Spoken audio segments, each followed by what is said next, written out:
मुझे दुख है कि ये चीजें उस स्तर पे कैसे पहुंच गई। क्या हम दिल्ली में पढ़ा रहे सभी शिक्षकों के बीच में इस तरीके की लड़ाइयां छींटाकसी नहीं हुई, खूब हुई? आपने सब देखा है। आपने देखा है कि किस तरीके से आदित्य रंजन सर ने हमारे ऊपर सवाल खड़े किए। हमने एक एक बात का शांति से जवाब दिया, एक एक बात का जवाब दिया हमने। उसके बाद कई बार वाई मिले। आपको पता होगा जब उन्होंने ये चीज हमसे कही और कहा कि मुझे रिग्रेट है इन बातों का और इन चीजों को खत्म कर दीजिए, हमने अपने दिल से खत्म कर दी, उन्होंने अपने दिल से।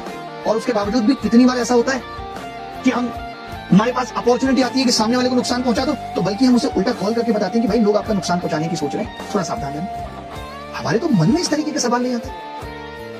आज लोग लाख मजाक उड़ाते रहे कि देखिए शिक्षक है, इन्होंने इसके एक दूसरे के ऊपर उंगलियां उठाई थी, आज एक पार्टी में है, मुस्कुरा रहे हैं। हम लोग इन सब चीजों के बावजूद भी अगर कोई सामने से मिल जाता है तो मुस्कुराते हैं और साथ काम कर लेते हैं। आज से 4 साल पहले राकेश यादव सर के लिए देख लीजिए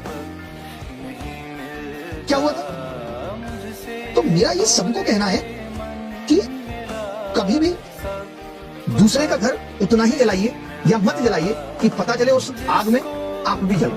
और यही हो रहा है। शिक्षक एक गरिमा का शब्द है, शिक्षक के नैतिक मूल्य, शिक्षक हंसी मजाक से बड़े बड़े मुद्दे निपटा देता है, वो शिक्षक है जिसको गलत सही का सबसे ज्यादा ज्ञान है, जो लोगों को सिखाता है गलत सही का।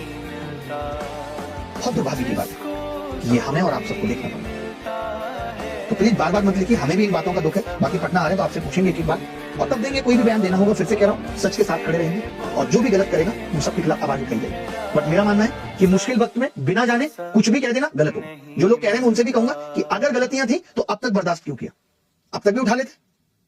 मैं हमेशा इस बात का ध्यान रखता हूं कि किसी के लिए तालियां बजाने का अफसोस ना हो कि हमने उसके लिए तालियां बजाई थी। नहीं, अंध समर्थन भी नहीं और अंध विरोध भी नहीं, बिना जाने कुछ भी नहीं।